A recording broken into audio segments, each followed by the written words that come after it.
Welcome, everybody. We are on the eve of set two for Star Wars Unlimited.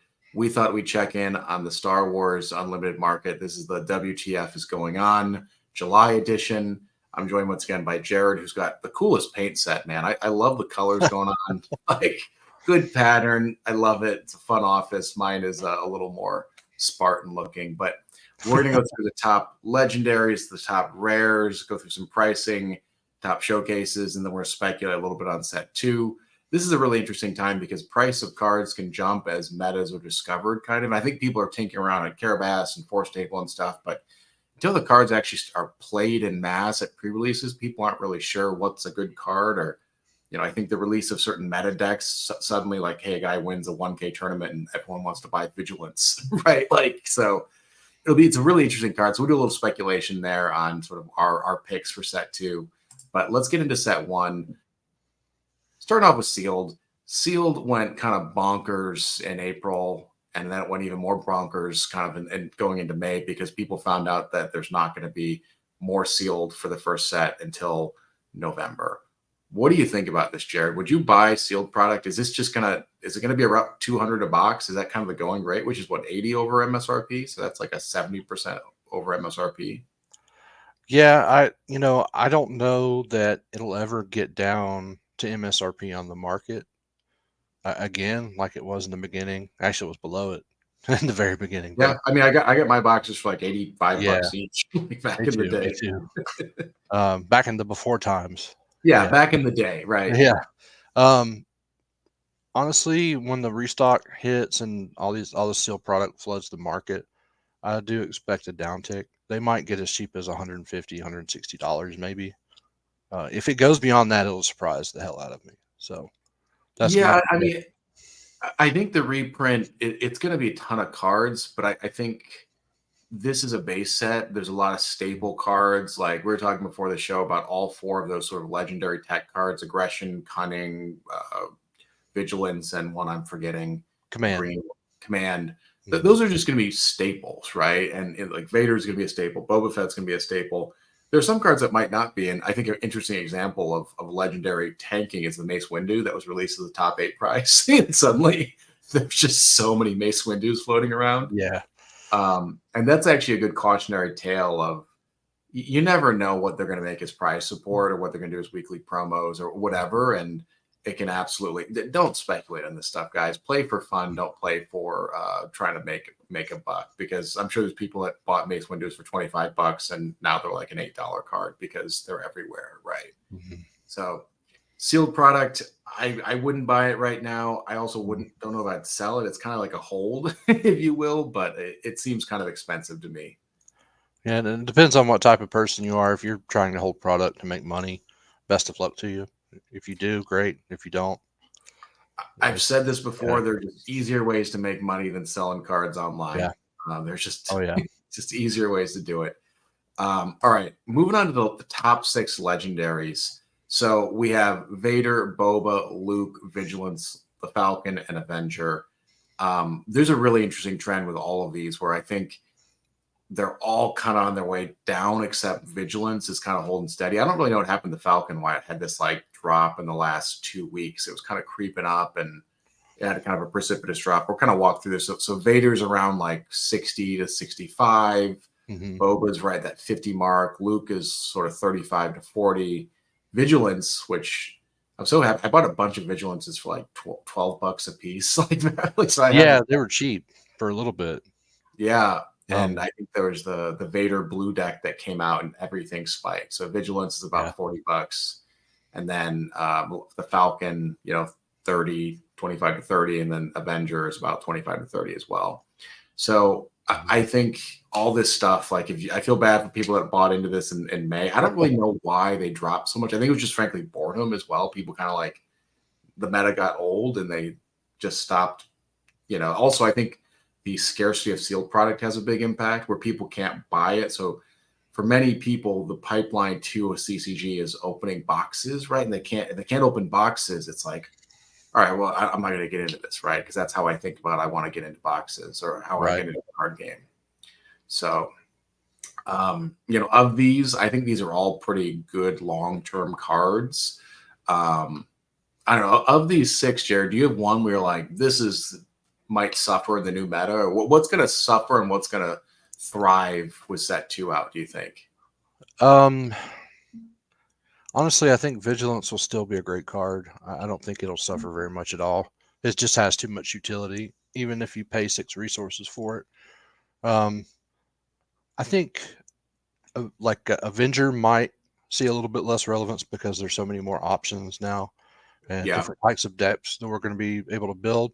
Getting rid of a unit is great, but again, yeah, it's a big unit, but they get to choose what goes. There's other cards that give you that choice. So, take it or leave it. That's kind of how I feel about it. It'll still be a great card, but I don't think it'll be as relevant in the new meta, whatever that may be. So, yeah. I mean, I think a nine drop is really hard to get out there, and you didn't have many options, so this might be your one bomb, right? That you're running in a deck, and now you're going to yeah, have three or four other options. Maybe not in blue, but in other colors, and so I think yeah, people might kind of go to those other options, like Crate Dragon or some of the other right. big. And there's some different ways to cheat things in or make it cost less, like the new Han leader. You can exhaust him and make something cost 1 less. So whatever is an 8 drop or 9 drop or 7 drop, you can drop it 1 turn sooner with Han. So there's still some things like that to look around. Yeah, I agree. I think the rest of these are staples, and there's also with the top three, there are going to be just collectors that want to have versions of this. I think they want to have the hyperspace foil version, right? Yeah, But these are all iconic. The top three are all iconic. I don't know if people care that much about having Avengers as collectors, but they all care about having Vaders and Bobas and Luke. yeah. I mean, you've got Star Wars iconography right there in front of you: Star Destroyer, Falcon, Luke and Vader, Boba Fett, and then of course Anakin and uh, Obi-Wan down at the bottom. So I mean, Yeah, there's a lot of cool iconography there. Legendary characters, even though Boba Fett was kind of underrated for a while, but still. man. This is totally not related, but you see they're coming up with a dark Millennium Falcon Lego set. I saw I'm that. I had my kind of finger on the mouse. I was like, wait, it has Jar Jar in it. Yeah, It's great. like Darth Jar Jar. Yeah, They might have gotten me. They might have hooked me. I don't know. I take my money. I'm into yeah. it. All right, let's go to the top five rares. This is going to look similar to our list from last time. The only change here is Spark of Rebellion. So rares have kind of leveled out. Where Hmm. I think for a while their red three was like 12 to $15, and now it's sort of settled around like all the top row here. K2SO is like 7-8, red three is 7-8 for Yeah, cause I believe it's like 5. Ewing reinforcement. This card had funny, that was like a $15 card for a minute. Now I think it's like $5, $6. And yeah. It'll probably always kind of hang around that range, like $5 to $8, somewhere in there, because it's just a good card. The one that I would add to this list would be Sneak Attack. Sneak Attack. I don't actually. I was Yeah, going to add Traitorous, right? But Sneak. Traders is Sneak Attack is seeing a lot of play, and the fact that you can, even though you lose the unit, you can bring it in ready. Pay 2, play 1 from your hand. It costs 3 less, right? So pretty cool. Yeah, honestly, I wasn't really even tracking Spark Rebellion. Like that card's gone from like a 99 cents to like $5, $6 over the Yeah. last months. And I think very much so the smuggle mechanic, being able to mess with an opponent's strategy. Hmm. Now that there's going to be more strategies, this gives more opportunities to mess with them, right? And that's why I Right. think Spark Rebellion is getting, a lot more love. And it's a low cost staple that it's basically kind of the duress of this game. If you've ever you played Magic, you know what duress does, right? You get rid of a Yeah. card. It's kind of like the duress. It'll be the standard, right? Which you'll Yeah. see in all the decks. I could see it maybe for a cause like one of these red cards dropping a little bit. Like I just don't like red might kind of fall out of favor in the meta a little bit. Because it feels like red's pretty powerful right now, like a Sabine or Yeah, I mean, I think red will always be strong. I mm, don't think there's a situation where it won't be. As a solid, like running double red, double aggression, excuse me, double aggression, um, with set 2, it could be viable, which there are some decks that that have been floating around that are doing well that are double red, but they kind of get crapped on by some of the other ones that have control pieces and ways to get rid of effects and whatnot. So I think with the new meta coming in, set 2, red will still be strong.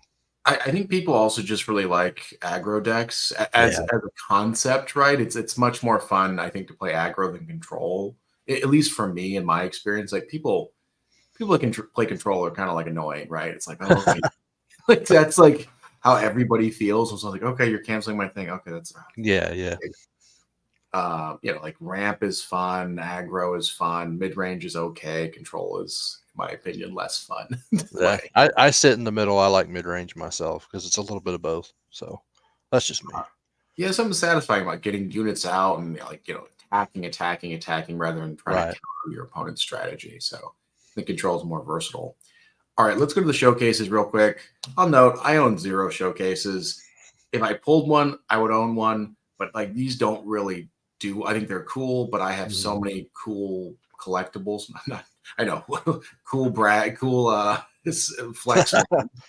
But I already have like so many cards that I'm like, oh, that's rare. That's rare. I don't really know if I need to chase these showcases. But Boba's first off he's like 600, Leia's around like the 350 to 400, Emperor's around 400-ish. I think these are all cool. They're good images. I like what they do with showcases. I just also think that these are primed to maybe go down with more cards coming out, right? Like I just think it's going to be pretty costly to keep up. By Christmas, when the reprint happens, there'll be 3 sets out. You could have 60 showcases, right? Because what is there, 20 liters, 16 liters, whatever the math is, 16 liters times 3 sets. You could be looking at like 50 plus showcases, or 48 showcases or something. That's a lot of $200 cards to have. The way I've handled it, I haven't bought any of them. I either pulled them or I traded for them. Yeah. So that's how I'm approaching it. If prices come down a lot and I may complete the set. I'm not for certain yet, but I mean, that's the other thing about like big ticket items, right? I'm not really worried about if my play set of K2SO, if he goes from $7 to $4, I'm like, oh no, my play set's only worth 12 instead of 21, out $9, whatever. I'm not looking to sell, but with these, it's like Boba goes from 600 to 300. Like, okay, that's some cash, right? And so it's just a higher risk of holding these. And I know people are holding them for their own collections, but they're also holding them because they have value, right? And I think with a lot of like high-end collectibles, you can also see a run on these markets where people start selling. You're like, oh crap, like, and they can see a pretty precipitous drop. So just a lot more money to lose on these than a rare that goes from $6 to $3 or something. So that's showcases. Let's wrap up with a few general trends and then a little speculation on set 2. So, we've talked about this before, but hyperspace foils are really the ultimate chase item for everybody, right? I think everybody wants the hyperspace foils, maybe even more than the showcases, right? Like, you want your blinged out deck. I don't know if anyone's actually playing with showcases. The other thing is you might want 3 hyperspace foil for a deck versus no one's chasing 3 showcases. Yeah. With the showcases being leaders anyways, I mean, you can only have just the one. So if you were going to buy one and you have like your pet deck that you love, like if you got Palpatine or whatever, and that's your deck and you want to bling it out, one shot, maybe, but it's just a lot. It's $400 for some art. Yeah, right. Art that is 20 cents as the normal card, right? Right. So that's a pretty big premium there. Hyperspace normal cards, they seem about a 2x premium. There's lots of exceptions, particularly in the commons and uncommon range, but I think the hyperspace is, I haven't had so much fun opening packs. I'll just say there's so many treats in here, right? You can be like, oh, this was a stinker pack. Oh no, I got a hyperspace wing leader, which is a 20, I don't know, we used to be a $15 card. Like that's so random to pull an uncommon hyperspace, and it's just there's a lot more fun opening these packs than I've had in a while. Foils seem to just be something that no one can really figure out if anyone wants or not. Like, I think you're happy with a foil legendary, but is it worth more than a non-foil? I don't know. People seem to be like, it's like probably worth 1.5 of the actual value of the card. Sometimes less. It just depends. I've seen some of the foils be less than the regular versions. I mean, So I think the cold foiling tech, I think that's what they did there, right? It's just, I don't love it. The hyperspace foils look great, but the cold foiling just doesn't really do it for me. yeah, I'm pretty sure that's the technique and what it's called. I'm not like a scholar here, but yeah. I mean, I don't mind them. They're definitely not as good looking as the hyperspace variants. But just for the sake of collecting, I'm only missing like 20 to make a full foil playset for set one. So, as a completionist, I'll probably still buy some. But a lot of the people don't like them. You're right about that. woof, man, a complete foil play set. That is, you got to plan your binders out, right? I mean, we can talk what kind of binders you're keeping this all in, but that's something as you start putting that into binders, you have to be so careful to Yeah, not screw up the order. Otherwise, you're gonna have to like do a lot of spend a lot of time moving yeah, cards around in binders. I love side loading binders, but man, if I spent, oh, I need this card got traded, I need to move everything mhm. up like one. I've done Um, that before several times. yeah, so foils are I don't they don't do much for me. But move on to sealed. Sealed is expensive. Buy singles, guys. Really, that's the way Yep. to do this.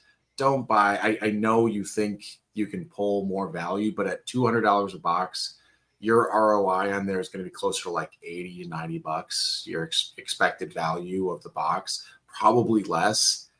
It's bad. Don't buy sealed unless you can get it for MSRP. You're going to end up with a bunch of, your four legendaries are going to be like Mace Windu, Black One, and some other stuff. I think it's better than some other games. Mhm. The sort of expected value if you get an MSRP, like Magic stuff, is terrible. Like you'd be lucky if you get 50 cents of the dollar for a pack, right? Right, right. On average. And I think this is better pull wise, but at $200, it's not. It's back at that like less than 50% of your money as far as value. So buy singles. We mentioned this before, but more product is coming, but it's going to be late this fall, like October, November, Yep. and it's probably going to be when set three comes out. I think in November. So it could just be kind of a lot to buy. Like a lot of product will be on the market because then you'll have three sets out and a restock, and it's just the holiday season, which usually people are a little more tight-fisted around hobby spending. Like they splurge, but they also realize they need to buy stuff for other people. So it's a weird time for hobbies. I think it's Yeah, like yeah. the best of times and the worst of times simultaneously. The way I look at it, it's an opportunity for some new players to actually open product at a decent price. Hopefully, stores. I know some stores may gouge it. My local stores, the intention is not to do that, but um, you know, don't pay over MSRP. Yeah. Just don't. It's not worth it. I mean, the bummer is I think set two is interesting, and I'm Mhm. not totally up to speed on every single card in it, but I think it's interesting. But I don't know if it's really if I have zero cards and I start with set two, I think there's still a lot of staples you need from set one, right? And you can't really. I'm going to pre-release this weekend. And I'm going to be kind of curious how it plays out with like set, like how is drafting or not drafting, constructed going to be with just like six packs of set two? Like, how's that going to feel? I think it might be okay, but there's a lot of staples you just need from I set one. I mean, yeah, there are staples in set one that would be needed when people start constructing the decks, right? Their decks. But honestly, the way they've engineered the sets and is what I've looked at on all the spoilers, I mean, there's a good spread of utility and some staple cards, things that do similar effects to, say, for instance, cards from set one. The smuggle mechanic's really cool. Yeah. I've been testing on Force Table, and I use it a lot more often than I thought I would. Yeah, at first I didn't really like Smuggle because I can't remember where stuff's at. Like I can't remember Mhm. what I put down there, but um, I think it's nice to open up the card pool a little bit more, right? And got to get back some of the more expensive stuff that you tossed and or resourced in round, one, Right. two, three. Okay, we're gonna wrap up here with our top two legendaries for set two. We'll probably do another one of these with set 2 when it's out for a month when people have a little time. Also, just note if you're thinking about buying this stuff, don't buy pre-release. Do not buy pre-release cards. If I spent enough time in CC, is these worlds to say pre-release prices always go down. That's just the rule of some cards might go up, but like the big ones, like the Darksaber and Crate Dragon, I think these are probably, in my opinion, some of the top 2 legendaries. But right now, Darksaber is like $85. Do not buy this card for $85. It will be less in a month and a half. Is my opinion. I am not an expert, but I've spent enough time around Magic pre-releases to see this happen. Yeah, me too. So what do you think about these two? These are my 2 favorite that I'm kind of excited that I hope I pull in I have a case coming. I'm hoping I pull some of these. But do you have some kind of different picks here? Darksaber, I share the opinion that it'll be one of the top. Of course, after set 2 releases and prices calm down, this will probably still be like a $15 card. That's my estimation. Because based on set 2 and some of the Mandalorian synergy from set 1 as well, Mandos are going to be big. So this card will be important for that deck. It'll be an auto include. Guaranteed. And my understanding is set 2 is getting, I think I read 20% more than set 1, as far as value. Yeah, something like that. I think it's 10 or 12 more cards, something like that. Yeah. Oh, I meant like the total print run, like is like. Oh, total print run. There's 20%. Yeah, I'm sorry. I misunderstood what you were saying. Yeah, roughly 20%. Yeah. So it's not a drastic increase, but I do think that there was a ton of set 1 printed. I don't have numbers, but like I think that 20% off of a ton is 20% plus. I think that this will be slightly more available than set 1. I feel like it'll be available longer, at least a few more weeks than set 1. Hopefully. Yeah. Like, I'm going to pre-release this weekend, and I was surprised the pre-release isn't sold out, right? Like, it's a pretty big game store, but it's not sold out in the same way like set 1 tournaments sell out. And like wait till midnight to show up to a showcase, whatever, at some stores. What I've been noticing, this is just from online observation, but there have been a lot of players that are just kind of thrown in the towel. They don't want to wait to buy product. Set 2 sold out relatively quickly as soon as pre-orders hit different websites, different places. Less than 24 hours is how long the allocation lasted for people to pre-order. So every store I've been to, less than 24 hours. So, and I do think a little bit of that is a result of scalpers. Yes. They left Lorcana and they migrated over here, and I think a lot of people will get burned on this. They bought whatever 20 cases or something, and they're way more than I would ever buy. Yeah, they're sitting here with a credit card bill of $18,000, and they're like, okay, I can definitely double my money. I'm like, I don't know, man. Like, I think maybe you can sell. You got it for $120. You sell for 150, but it's a lot of sales, a lot of trips to the post office, a lot of capital being allocated to a thing that is taking up space. And I wish everyone the best, but I think scalpers have come into this game, and I think that they will exit this game as well. But I think right now they're kind of circling because they see dollar signs. Based on the information they've given us so far, I think set 3 and beyond will be just fine because they have more time to prepare and they'll be able to print more initial product whenever set 3 drops. Yeah, that's sort of the lesson that I saw with Lorcana, right? By set 3, it's everywhere. You can get set 3 at Target right now. I think that a lot of scalpers in Lorcana bought up a bunch of set 2, thought it was going to be like set 1.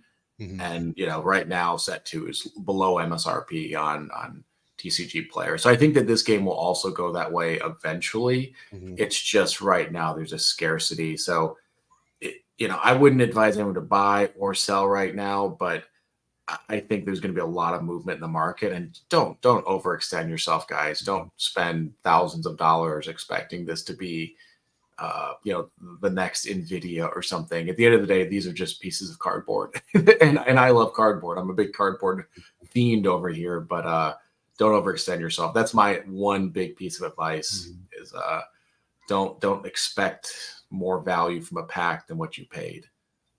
Exactly. That's any card game for that matter. That's literally the economics how they Any of make them. money, right? They gotta charge more than on average the pack is worth, right? So the worst thing that can happen, you go to the casino is win, right? Yeah. So, all right. Any kind of closing thoughts here, Jared, as we wrap up? Looking forward to pre-release set 2 this weekend. Uh, both Matt and I are both going to different pre-releases. So where he lives, and then also where I live, I'm running one and playing in the other. So I'm looking forward to that, and looking at the market, see what happens after set 2 comes out. Compare maybe some, if there's any change in set 1. Is it drastic? Is it not drastic? We can kind of compare the two and see where it's at. But Yeah, looking forward to it. it's gonna be exciting to see what cards are randomly pop, right? It's like some Yeah. random rare that people find synergy, and then suddenly the internet finds out there's synergy, and everyone goes and buys all the Count Dooku's or something. Like I just don't know, right? Yeah. So it's kind of a fun time, a lot of exploration of what works in the meta right now happening. So that's all we got for today. Thanks for hanging out, everybody. Like, subscribe, play games is my big suggestion to everybody. Don't let them sit in binders. But we'll catch you all next time.